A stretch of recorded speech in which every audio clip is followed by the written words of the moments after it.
बिस्मिल्लाहिर्रहमानिर्रहीम। अस्सलामु अलैकुम। जमा वाज यूट्यूब चैनल के मोअज़्ज़ज़ ख़वातीनो हज़रात, हारून अलैहिस्सलाम हज़रत मूसा के भाई थे, जिनके बारे में तारीख बताती है कि मूसा के साथ फ़िरौन के पास गए थे। हारून बहुत फसीह ज़ुबान थे और मूसा के अरसे नबूवत में उनके वज़ीर और मददगार थे।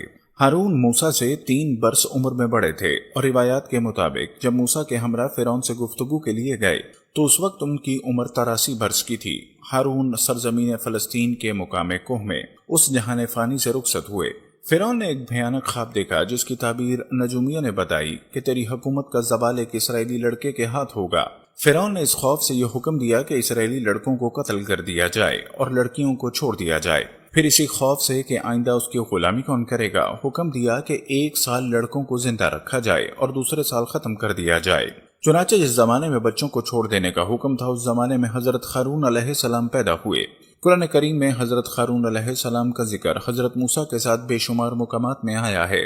खुश बयान आप अलैहिस्सलाम हजरत मूसा अलैहिस्सलाम से ज्यादा थे और उन्हीं की दरखास्त पर आपको पैगंबरी अता हुई ताकि फ़िरौन के दरबार में तबलीग पूरी फसाहत के साथ कर सकें।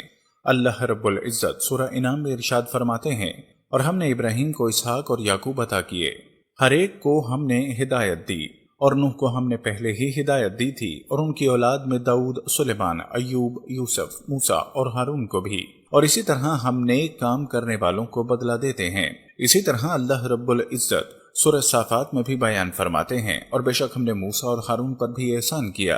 अल्लाह रब्बुल इज़्ज़त की तरफ से जब तुआ की मुकद्दस वादी में हजरत मूसा नबूवत से सरफराज किए जा रहे थे तो हजरत मूसा ने अल्लाह से अपने भाई हारून को अपना बाजू बनाने और नबूवत अता करने की दरखास्त की, जो कबूल कर ली गई, क्योंकि मूसा की ज़बान में बचपन ही से हकलापन था। आपको बोलने में दुश्वारी थी, जबकि हजरत हारून फितरी फसाहत व बलागत के मालिक थे।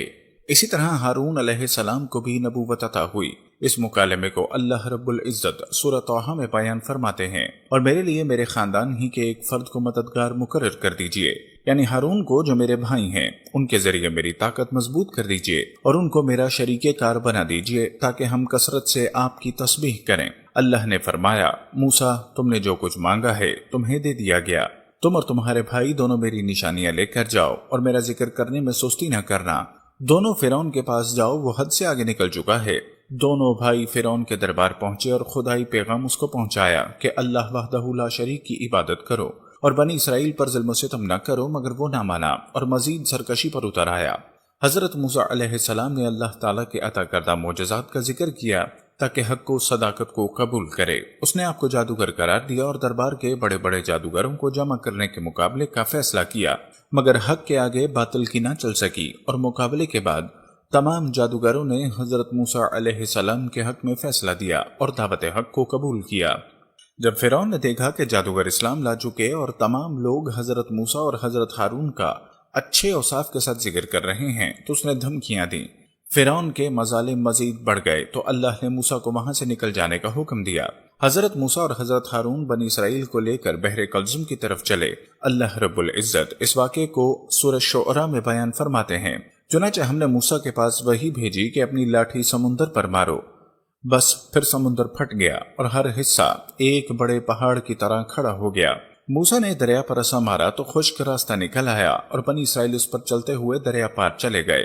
मगर जब फिरौन का लश्कर उस रास्ते पर चला तो दरिया आपस में मिल गया और यूं अल्लाह ने फिरौन के तमाम लश्कर को करकाब कर दिया और बनी इसराइल को फिरौन से निजात मिली। इन तमाम हालात में हजरत हारून अलैहिस्सलाम अपने भाई के साथ रहे। अब मूसा अलैहिस्सलाम को शरीयत मिलने का वक्त आया और वही इलाही से कूहे तौर पर पहुंचने का कहा गया। 1 माह की मुद्दत थी, मगर बाद में 10 दिन और बढ़ा दिए गए। हजरत मूसा अलैहिस्सलाम ने जब कोहे तूर पर जाने का इरादा किया तो बनी इसराइल पर अपना खलीफा और नायब हजरत हारून को मुकर्रर किया, जो मुअज़्ज़ज़ और मुकर्रम थे। अल्लाह ताला कुरान करीम में इरशाद फरमाता है, और जो लोग ईमान लाए और उन्होंने नेक अमल किए, हम किसी भी शख्स को उसकी ताकत से ज्यादा की तकलीफ नहीं देते, तो ऐसे लोग जन्नत के बासी हैं, वो हमेशा उसमें रहेंगे।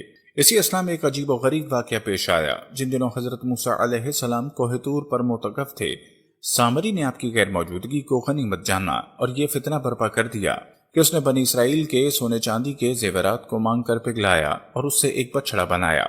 پھر سامری نے مجمع میں یہ تقریر شروع کر دی کہ اے بنی اسرائیل، حضرت موسیٰ علیہ السلام خدا سے باتیں کرنے کے لیے کوہ طور پر تشریف لے گئے ہیں، لیکن خدا تو خود ہم لوگوں کے پاس آ گیا ہے، اور بچڑے کی طرف اشارہ کر کے بولا یہی خدا ہے۔ سامری نے ایسی گمراہ کن تقریر کی کہ بنی اسرائیل کو بچڑے کے خدا ہونے پر یقین آ گیا، اور وہ بچڑے کو پوجنے لگے، اور 12,000 آدمیوں کے سوا ساری قوم نے سونے چاندی کے بچڑے کو بولتا دیکھ کر اس کو خدا مان لیا، اور اس کے آگے سر بسجود ہو کر اس بچڑے کو پوجنے لگے۔ اس واقعے کو اللہ رب العزت قرآن پاک میں بیان فرماتے ہیں، اور موسیٰ کے بعد اس کی قوم اپنے زیوروں سے ایک بچڑا بنا بیٹھی، جان کا دھڑ تھا، وہ گائے کی طرح آواز کرتا۔ جب 40 دنوں کے بعد حضرت موسیٰ علیہ السلام خدا سے ہم کلام ہو کر تورات شریف کے ساتھ بستی میں تشریف لائے اور قوم کو بچڑا پوجتے دیکھا تو آپ پر بے حد غضب اور جلال طاری ہو گیا، اور فرمانے لگے تم نے ان لوگوں کو اس کام سے نہیں روکا۔ حضرت ہارون علیہ السلام معذرت کرنے لگے، جیسا کہ قرآن مجید میں ہے، کہا ہے میری ماں جائے، قوم نے مجھے کمزور سمجھا اور قریب تھا مجھے مار ڈالیں، تو مجھ پر دشمنوں کو نہ ہنسا اور مجھے ظالموں میں نہ ملا۔ حضرت ہارون علیہ السلام کی معذرت سن کر حضرت موسیٰ علیہ السلام کا غصہ ٹھنڈا پڑ گیا۔ اس کے بعد آپ نے اپنے بھائی حضرت ہارون علیہ السلام کے لیے رحمت اور مغفرت کی دعا فرمائی۔ پھر آپ نے اس بچڑے کو توڑ پھوڑ کر اور جلا کر اس کو ریزہ ریزہ کر کے دریا میں بہا دیا۔ پھر اللہ تعالیٰ کا یہ حکم نازل ہوا کہ جن لوگوں نے بچڑے کی پرستش نہیں کی وہ لوگ بچڑا پوجنے والوں کو قتل کریں۔ چنانچہ سامری سمیت 70,000 بچڑے کی پوجا کرنے والے قتل ہو گئے۔ اس کے بعد یہ حکم نازل ہوا کہ حضرت موسیٰ علیہ السلام آدمیوں کو منتخب کر کے کوہ طور پر لے جائیں، اور یہ سب لوگ بچڑا پوجنے والوں کی طرف سے معذرت طلب کرتے ہوئے دعا مانگیں کہ بچڑا پوجنے والوں کے گناہ معاف ہو جائیں۔